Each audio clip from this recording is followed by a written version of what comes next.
Don't move, boy. The words hit like a bullet. Darius barely has time to turn his head before his face slams against the hood of his SUV. Hands where I can see them. Now, his palms spread flat on the sun-warmed metal, his breathing ragged. The school bell had just rung. Kids were still filing out, backpacks bouncing, and his son, his 80-year-old son, was still buckled in the back seat, frozen. "Officer, what's going on?" Darius stammers. A white hand clamps down on the back of his neck. "I said don't move. Dad." Eli's small voice breaks through the chaos. "Dad." Darius's chest tightens. He twists just enough to see Eli through the car window, his eyes wide, mouth open, body trembling. "This is a mistake," Darius gasps. "I'm here to pick up my kid." Claiborne isn't listening. Or maybe he is, and doesn't care. His grip tightens. A mom across the street drops her keys. A teenage boy starts filming. And Darius. He locks eyes with his son and thinks, not like this. Not in front of him. Please, God, please, my son's watching. Darius's voice cracks mid-sentence, swallowed by the clatter of cuffs snapping onto his wrists. Claiborne doesn't slow down. "Don't resist." The cop barks, twisting Darius's arm higher than necessary. "You people always have excuses. Excuses." Darius bites his tongue, choking on fury. "I didn't do anything." Eli's cries grow louder from inside the SUV. He presses his hands against the glass, smudging the window with tears. "Dad." He screams. "Daddy, let me talk to him," Darius begs. "Just let me, please. You should have thought about that before acting suspicious." "Suspicious? I was waiting for my son." Claiborne jerks Darius back with a force meant to humiliate. "And now your son gets to see what happens when rules get ignored." A pit grows in Darius's stomach, not just from the pain but from the message this sends Eli. He hears a car door open. A woman mutters, "That's that teacher from Eastfield." But no one moves closer. No one tells the cop to stop. A crowd is forming now. Parents, students, teachers. Most with phones in their hands, all with feet rooted to the concrete. Is someone gonna say something? A voice mumbles, but it disappears into the low hum of recording devices. Darius is shoved toward the cruiser. His knee scrapes the pavement. Someone gasps, a few steps back, a few clicks forward. He's not resisting. A teen girl whispers, "Why are they doing that to him like that?" But she keeps filming. Eli's screaming has stopped, replaced by hiccuped sobs. He's shaking behind the window, holding his stuffed keychain like it might fix everything. Darius glances over his shoulder, catching glimpses of faces, familiar faces. BA moms. One of them even hugged Eli after the school play. None of them speak. The ones who smiled at him in faculty meetings are now watching like it's a show. Like he created this mess. And deep inside, something starts to crack. The click of the backseat door locking echoes louder than it should back. Flash backwards. A younger Darius once sat in a Buick. Same tear-streaked face, same helpless view of red and blue. Light stealing his father, and now Eli sits in that same frame. Only the car models changed. Darius closes his eyes as Claiborne slams the door shut behind him. His shoulder hits the hard plastic divider. Through the glass, he sees Eli's face distorted, pressed against the window. Silent now. The silence cuts deeper than the cuffs. Not again, Darius thinks. Not another generation as the cruiser pulls away. His eyes stay locked on Eli. mouthing a promise he hopes his son can still believe. I'll come back for you, but all Eli sees is the man who protected him. Being taken. Again, double quotes Daddy, why'd the police take you when you didn't do anything? That was last month. Darius had no answer then. He's still DOESN. Single quotes. He told Eli the world is good. Told him to be kind, respectful, brave. But kindness didn't stop a white cop from yanking him off the curb like a criminal. What kind of man lies to his son to help him sleep? Darius kept that lie alive for years, smiling during bedtime stories, nodding through questions about justice. But behind every answer sat an image burned into his memory. His own father on the ground, blood in the gravel, a boot to his back. I won't let it happen to you, his father once said. Now Darius hears himself whispering the same thing, but this time it's too late. After the crash, the silence in their house got loud. Eli stopped asking when Mummy was coming back. Darius stopped waiting to breathe. He made breakfast, braided hair that wasn't there anymore, kissed Eli's forehead with cracked lips and invisible pain. Grief didn't scream. It folded neatly into the corners of their life. He never remarried, never even tried. His job teaching was more than a paycheck. It was structured. It kept his mind busy, his son steady. But even on his strongest days, he still checked the rearview mirror twice. Not for traffic, for shadows. He never saw himself as a leader, never wanted that weight. But Darius wrote late into the night about racial injustice, school policies, black boys suspended for talking back while white kids got warnings. Some of his essays got shared. A few went viral. Still, he didn't speak on panels or march in protests. I'm not an activist, he'd say. I'm just a father trying to keep his son safe. But deep down, he knew writing was its own kind of fight. That's your little brother. Darius blinks. The question floats out of a teacher's mouth like small talk, but it cuts deep. He stands next to Eli, hand on his shoulder. No, that's my son. Oh wow, you look so young, she laughs, brushing it off. Then turns to chat with another mum. Eli tugs at his sleeve. Do I look like you, Dad? Darius kneels. You look exactly like me. But the lie tastes bitter around them. PTA parents glance and whisper. Some smile too wide. Others glance at the black father like he's in the wrong meeting.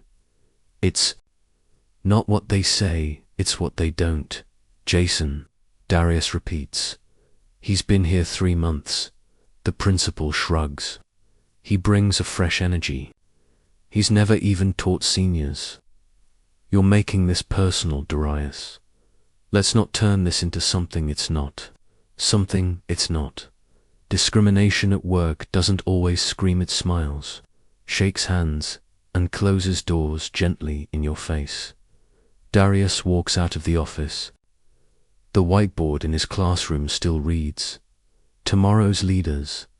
But in the hallway, whispers spread. He's bitter. He's always intense. Can't take feedback. His silence used to be armored now. It feels like a muzzle. You. People don't know how to discipline your kids. That's why they end up in my cuffs. Darius freezes. The words hang there, thick in the air. Sergeant Claiborne adjusts his belt, standing too close in the school parking lot. Eli's holding Darius's hand, swinging it gently, unaware of the venom in the air. Darius stares at him. Excuse me, Claiborne smirks. Just saying. Be nice if more dads showed up before things go sideways. Darius forces a nod. Yeah, sure, because Eli's watching. Because black men don't get second chances for righteous anger, so he turns away, but inside, the fire spreads. It happens in fragments. The teacher who skips his handshake. The parent who pulls their kid from tutoring without a word. The security guard who stares too long. Each acts more. But together, they press down like gravity. Darius keeps showing up. Keeps smiling for Eli. But at night, the mirror reflects someone he no longer recognizes. Is silence protecting my son, or killing me slowly? The question circles his mind like smoke, and no answer ever comes. Breaking. Black male resists arrest outside elementary school. That's the headline. The video is cropped. The cuffs shown. The crying child cut. Darius stares at the screen, breath locked in his chest. The anchor's voice drones on. The suspect was reportedly acting erratically. No weapons were found. Investigation ongoing. Suspect. That's who he is now. The police statement reads like a carefully written lie. Words like non-compliant, escalated, concerned officer. There's no mention of trauma. No mention of Eli. A neighbor texts, thinking of you. Hope you're okay. But they still haven't knocked on the door. Eli comes out of his room, holding his tablet. Why are they saying you're bad? Darius swallows hard. They don't know me, Eli nods. But I do, and somehow, that hurts more. Daddy, can I sleep with you again? Darius nods, shifting over in bed. Eli climbs in, stuffed toy, clutched in both arms. He hasn't slept alone since it happened. Sometimes he jolts awake, soaked in sweat. Other times, he whispers, "Are they gonna come back for you?" Darius strokes his hair. "No, baby, they're not." But Eli's drawings say, otherwise stick figures of cops, red faces, a boy crying in a car. One shows Darius in a cage. He just started wetting the bed, his teacher says during a brief phone call. "We're keeping an eye on him." "No, I'm sorry." "No, we're here for you." Just surveillance. Darius hangs up and throws his phone across the room. The real damage isn't in the headlines. It's in his son's eyes. No apology, no email, no word from the school. Darius walks Eli to class. Parents pull their kids a little closer. One mother nods at him, then looks away fast, like eye contact might indict her. The principal passes in the hallway, a fake smile fading before they even meet shoulders. Darius stands outside the classroom door, watching Eli fidget in his seat. The teacher doesn't see his eyes either. Injustice doesn't always come with shouting. Sometimes it wears khakis, a name badge, and looks through you like your glass. The teacher doesn't see his eyes either. Injustice doesn't always come with shouting. Sometimes it wears khakis, a name badge, and looks through you like your glass. At lunch, he hears someone mutter, "That's him, they don't need." To say more, this place where he built trust, showed up early, stayed like tits, not his anymore. It never was. The headline hits harder than the arrest. Eastfield teacher attended violent protest in 2017, now faces scrutiny. A cropped photo, first raised, no context, no caption about the peaceful march after a black teen was shot. No mention that Darius spoke about hope that day. Now it's twisted. Online comments flood in. Typical angry black man. Bet he's been radical for years. Another thug in disguise. His inbox is silent, but the hate, loud. A reporter calls for a statement. Darius hangs up. Eli finds the article. What's radical mean? Darius can't answer. Later, scrolling alone, he sees someone share the post with the caption, These are the ones raising your children. The pain isn't just professional, it's personal. His very existence has been recast into threat. No due process, just digital execution. Effective immediately. You're on administrative leave, pending review. The HR voice is calm, like, "This is routine." "For how long?" Darius asks. "We'll notify you." Click. Within days, parents begin canceling tutoring sessions. Some don't even reply. The ones who do say things like, "We just need a break right now," or "It's not personal, but it is." His students don't call. His colleagues don't check in. Even the teacher who once asked him to speak at her church walks past him at the grocery store. He checks his inbox. Nothing. Checks his voicemail. Empty. He sits in his car outside the school building he helped shape and realizes already replaced him, not officially, just in spirit. Wait, this is the full video. The voice is shaky, off-screen, as the new footage begins. Darius sits frozen, laptop open, hands clenched. The clip plays longer, wider. No cuts, no edits. Claiborne stands relaxed, talking to another officer, laughs, then he walks over. No warning, just grabs Darius, slams him, the smirk still on his face as he barks orders. No resistance, no threat, just brutality. The comments. "Come in fast." He did nothing. This is racial injustice, clear as day. Why did the original clip cut this out? It spreads, shares, retweets, stitch after stitch. News anchors scramble. New footage raises questions. But Darius only hears one voice. Eli's. Why'd they lie? Because they could dot until now. This is Get Out in real life. A TikTok starts with the footage, then cuts to a black film student in her dorm, breaking it down. The microaggressions, the power trip, the way they rewrite reality in front of your eyes. It's raw, personal, real. The post hits 1 million. In hours. By morning, it's everywhere. YouTube, Instagram Reels, Twitter threads. People start stitching it with their own stories.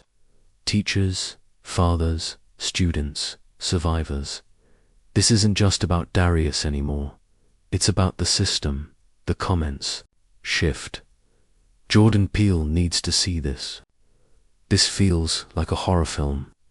They always try to bury the truth. And somewhere in LA, someone's watching too. You're not gonna believe this. Darius blinks at the email. His friend reads aloud. Mr. Peele's production. Company would like to speak with you about a developing project on generational trauma and systemic violence. Silence, then laughter short, stunned. He rereads it again and again. They want my story. He says quietly, his inbox is now full. Journalists, activists, agents. But this is different. Not a platform. A purpose. Peele's team calls. They listen, really listen. They say, your voice matters, and your son's. Darius doesn't agree right away. He's not a hero. He's a teacher who got tackled in front of his child. But maybe that's exactly why the story matters. I'm not a symbol, Darius mutters. Staring at the ceiling, Eli sits at the foot of the bed, sketchpad in his lap. You always told me. Truth makes people uncomfortable. Darius sighs. It does. But you still said it. Eli flips the page. A new drawing, his dad, standing tall. No cuffs.